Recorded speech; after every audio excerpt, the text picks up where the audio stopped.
Assalamu alaikum viewers and welcome back to my channel Study Law with Bushra.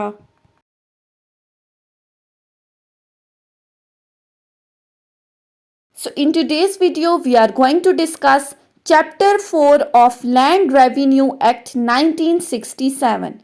But before starting the discussion, I request you all to please subscribe to my channel and don't forget to press the bell icon for latest updates. Do share this video with your friends and don't forget to comment your feedback. So let's move towards the discussion. Chapter 4 of Land Revenue Act deals with the topic of procedure of revenue officers कि जितने भी revenue officers हैं वो किस तरह से काम करते हैं और ये स्टार्ट होता है सेक्शन 19 से। सो स्टार्ट करते हैं सेक्शन 19 को। सेक्शन 19 बात करता है सब ऑर्डिनेशन ऑफ रेवेन्यू ऑफिसर्स। अब सब ऑर्डिनेशन की बात की गई है। अब सेक्शन क्या कहता है, in all the official acts and proceedings a revenue officer shall in the absence of any express provision of the law to the contrary be subject as to the place and time and manner of performing his functions to the directions and control of the officer to whom he is subordinate. Simple सी बात की गई है। Section 19 कहता है कि एक revenue officers जितने भी ऑफिशियल एक्ट्स हैं या जितनी भी ऑफिशियल प्रोसीडिंग्स हैं उनको परफॉर्म करने के लिए वो रेवेन्यू ऑफिसर अपने सीनियर की यानी कि जिसके अंडर वो काम कर रहा है, जिसका वो सब ऑर्डिनेट है, किसी भी टेरिटरी के अंदर, किसी भी एरिया के अंदर कोई भी रेवेन्यू ऑफिसर जो अपने सीनियर के मातहत काम कर रहा है वो अपने उस सीनियर की डायरेक्शन और कंट्रोल में रहते हुए अपने तमाम फंक्शंस और ड्यूटीज को परफॉर्म करेगा। सिंपली एक रेवेन्यू ऑफिसर किसी भी टेरिटरी के अंदर अपने सीनियर के अंडर काम कर रहा है तो उस सीनियर की डायरेक्शन और उसके कंट्रोल के अंडर वो अपने फंक्शंस को परफॉर्म करेगा। उसके बाद आ जाते हैं सेक्शन 20 के ऊपर। सेक्शन 20 बात करता है powers to make rules as to the procedure. अब यहाँ पर रूल बनाने की पावर की बात की गई है कि रूल्स कौन बना सकता है। सो इसकी अगर हम क्लॉज 1 को देखें तो क्लॉज 1 कहती है The Board of Revenue may with the previous approval of the government make the rules not inconsistent with this act for regulating the procedure of revenue officers in cases in which the procedure has not been provided for by this act. Clause 1 कहती है कि land revenue act 1967 के under अगर किसी revenue officers की functions या उनकी duties से मुतालिक किसी भी जगह पर कोई भी प्रोसीजर नहीं बताया गया किसी भी रेवेन्यू ऑफिसर से रिलेटेड, तो ऐसी सूरत में उनके लिए रूल्स बनाए जाएंगे। और वो रूल्स कौन बनाएगा? रूल्स बनाएगा बोर्ड ऑफ रेवेन्यू, लेकिन with the approval of the provincial government. Provincial government के अप्रूवल के साथ बोर्ड ऑफ रेवेन्यू उन रेवेन्यू ऑफिसर्स के लिए रूल्स बनाएगा जिनके लिए प्रोसीजर लैंड रेवेन्यू एक्ट में नहीं बताया गया। लेकिन साथ ही साथ एक और बात की गई है कि ये जो रूल्स बोर्ड ऑफ रेवेन्यू बनाएगा ये रूल्स इस एक्ट के इनकंसिस्टेंट नहीं होने चाहिए, यानी कि इस एक्ट को सामने रखते हुए रूल्स बनाए जाएंगे। उसके बाद आ जाते हैं क्लॉज 2 के ऊपर। क्लॉज 2 कहती है the rules may provide among other matters for the mode of enforcing the orders of ejectment under this act from and delivery of possession of immovable property. Rules providing for those matter may confer on any revenue officer all or any of the powers regards to contempt, resistance and likewise when a civil court exercise in the execution of the decree or delivery of possession of such property. Clause 1 में हमने कहा board of revenue government के approval के साथ rules बनाएगा revenue officers के लिए। Second clause में कहा गया है कि ये जो रूल्स बनाए जाएंगे ये किससे मुतालिक होंगे? इजेक्टमेंट से रिलेटेड, उनको निकालने के मुतालिक, या फिर इमूवेबल प्रॉपर्टी की पोजेशन की डिलीवरी से रिलेटेड। इसी तरह कॉन्टेम्प्ट, रेजिस्टेंस, लाइकवाइज ये तमाम रूल्स बनाए जाएंगे। लेकिन याद रखने वाली बात क्या है? रूल्स कौन बनाएगा? बोर्ड ऑफ रेवेन्यू बनाएगा with the approval of provincial government. उसके बाद आ जाते हैं क्लॉज 3 के ऊपर। क्लॉज 3 कहती है subject to the rules made under this section, a revenue officer may refer any case which he is empowered to dispose of under this act to another officer subordinate to him for investigation and report, and may decide the case upon such report after giving the parties concerned an opportunity of being heard। कि इस section के under जो rules बनाए गए हैं उनको मद्देनजर रखते हुए एक रेवेन्यू ऑफिसर किसी भी केस को किसी दूसरे रेवेन्यू ऑफिसर को जो कि उसके सब ऑर्डिनेट है उसको ट्रांसफर कर सकता है कि वो सब ऑर्डिनेट रेवेन्यू ऑफिसर इस केस के ऊपर इन्वेस्टिगेशन करे, इन्वेस्टिगेशन के बाद वो एक रिपोर्ट तैयार करे और लाकर इस रेवेन्यू ऑफिसर को सबमिट कर दे जिसने केस ट्रांसफर किया है। लेकिन साथ ही साथ अब जब उसे रिपोर्ट मिल गई तो ये रेवेन्यू ऑफिसर केस को डिसाइड करेगा। लेकिन याद रखने वाली बात क्या है कि ये रेवेन्यू ऑफिसर सिर्फ और सिर्फ इस रिपोर्ट के ऊपर रिलाय नहीं करेगा बल्कि he has to give the opportunity to the parties to be heard, यानी कि वो पार्टीज को सुने बगैर कोई भी फैसला नहीं कर सकता। उसने पार्टीज को सुनना है, पार्टीज को सुनने के बाद फिर इस रिपोर्ट को सामने रखते हुए उसने केस को डिसाइड करना है। उसके बाद आ जाते हैं सेक्शन 21 के ऊपर।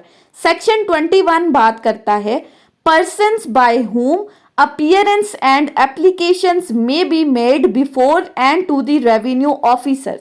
अब इस सेक्शन में बात की गई है कि कौन लोग जो हैं वो रेवेन्यू ऑफिसर के सामने अपीयर होंगे या उसके सामने कोई भी एप्लीकेशन मूव करेंगे।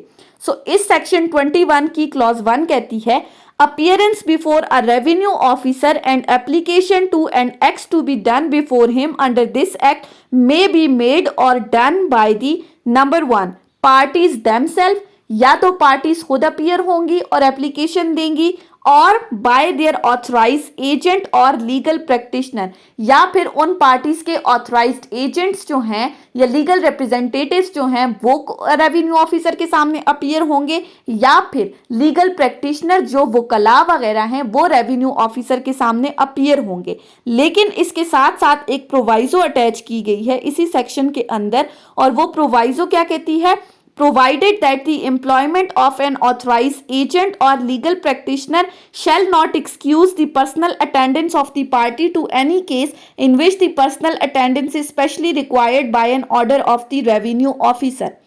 अब क्लॉज 1 में हमने क्या बात की, या तो पार्टीज खुद अपीयर हो सकती हैं या उनके ऑथराइज एजेंट या लीगल प्रैक्टिशनर।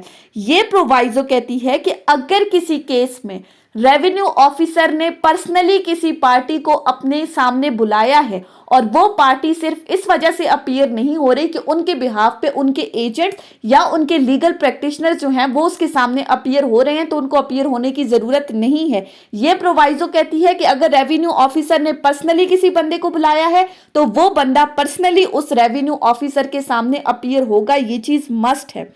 उसके बाद आ जाते हैं क्लॉज 2 के ऊपर। क्लॉज 2 बात करती है The fee of the legal practitioner shall not be allowed as cost in any proceedings before a revenue officer under this act unless that officer considers for the reasons to be recorded by him in writing that the fees should be allowed। अब clause 2 में कहते हैं कि अगर parties ने कोई case revenue officer के सामने लाया है और पार्टीज में से किसी एक पार्टी के फेवर में वो केस डिसाइड हो गया है और उसमें उसने अपने वकला को फी वगैरह दी थी ये केस करने के लिए, तो इस वकला की फी को वो एज कॉस्ट उस मैटर के अंदर नहीं मांग सकता कि मेरा इतना खर्चा हुआ था इस केस के अंदर, मुझे ये खर्चा भी दिलवाया जाए, ऐसा नहीं है। लेकिन फिर फर्दर ही कहा, इसी क्लॉज में कहा है कि अगर तो रेवेन्यू ऑफिसर को लगता है कि इस बंदे का केस ठीक था और सर्कमस्टांसिस ऐसे हैं कि इसको वकला की फी भी वापस करनी चाहिए, तो ऐसी सूरत में फिर वो एज कॉस्ट उसको वकला की फीस भी वापस दिलवाई जाएगी, वो अलाउ करेगा कि इसको एज कॉस्ट दी जाए। उसके बाद आ जाते हैं सेक्शन 22 के ऊपर। सेक्शन 22 बात करता है powers of the revenue officer to summon the persons to give evidence and to produce the document. अब इस सेक्शन के अंदर रेवेन्यू ऑफिसर्स की पावर्स बताई गई हैं कि वो किसी पर्सन को समन कर सकते हैं कि वो एविडेंस देने के लिए आए या कोई भी डॉक्यूमेंट्स जो है वो रेवेन्यू ऑफिसर्स के सामने प्रोड्यूस करे। अब इस सेक्शन की क्लॉज 1 कहती है A revenue officer may summon any person whose attendance he consider necessary for the purpose of any business before him is a revenue officer. कि एक रेवेन्यू ऑफिसर किसी भी पर्सन को समन कर सकता है जिसकी अटेंडेंस किसी केस के अंदर ज़रूरी है कि उस बंदे ने आकर कोई एविडेंस वगैरह पेश करनी है, कोई डॉक्यूमेंट वगैरह प्रोड्यूस करना है और इस केस के अंदर उसकी एविडेंस नेसेसरी है, तो फिर वो रेवेन्यू ऑफिसर उसको समन के जरिए तलब करेगा। क्लॉज 2 कहती है a person so summon shall be bound to appear at the time and place mentioned in the summon in person or if the summon so allows by authorised agent or legal practitioner. Clause 2 कहती है कि अगर किसी person को समन के जरिए बुलाया गया है तो वो पर्सन बाउंड है कि जो टाइम और प्लेस उस समन के अंदर मेंशन की गई है वो उस टाइम और उस जगह पर रेवेन्यू ऑफिसर के सामने पर्सनली अपीयर हो, और अगर तो समन में ये चीज अलाउ की गई है कि वो पर्सनली अपीयर ना हो बल्कि उसका ऑथराइज एजेंट या लीगल प्रैक्टिशनर अपीयर हो सकता है उसके बिहाफ पे, तो फिर उसकी पर्सनल अटेंडेंस नेसेसरी नहीं है, उसके बिहाफ पे उसका ऑथराइज एजेंट अपीयर हो सकता है। क्लॉज 3 कहती है the person attending in obedience to the summon shall be bound to state the truth upon any matter respecting which he is examined or makes the statements and to produce such documents and other things relating to any such matter as the revenue officer may require। अब इस clause में कहा गया है कि अगर किसी person को समन के जरिए तलब किया गया था और वो कोर्ट के अंदर अपीयर हो जाता है तो फिर वो बाउंड है कि वो ट्रूथफुल स्टेटमेंट्स देगा, यानी कि जिस भी मैटर में उसको एज एविडेंस बुलाया गया है उसमें वो जो भी एविडेंस देगा वो बिल्कुल सच होनी चाहिए और जो भी डॉक्यूमेंट्स वो देगा वो डॉक्यूमेंट्स भी बिल्कुल ट्रू होना चाहिए और तमाम वो चीज़ें जो रेवेन्यू ऑफिसर उससे मांग रहा है वो तमाम चीज़ें उसने प्रोड्यूस करनी है। उसके बाद है सेक्शन 23। सेक्शन 23 बात करता है summons to be in writing signed and sealed. अब इसमें क्या कहा गया है, सेक्शन 23 कहता है every summons shall be in writing in duplicate and shall state the purpose for which it is issued and shall be signed by the revenue officer issuing it at if he has a seal shall also bear his seal.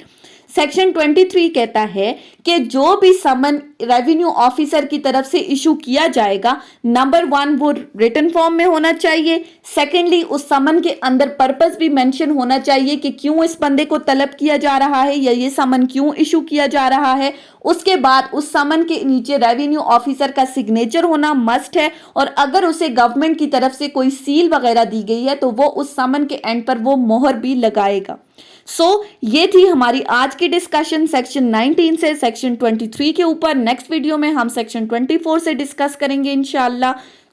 I hope कि आपको ये lecture समझ में आया होगा अगर आपने इस वीडियो को अटेंटिवली सुना है तो। अगर आपको ये वीडियो अच्छी लगी है तो इस वीडियो को लाइक करें, कमेंट करें और चैनल को ज़रूर सब्सक्राइब करें। Thank you so much for watching this video. Till then अल्लाह हाफिज़।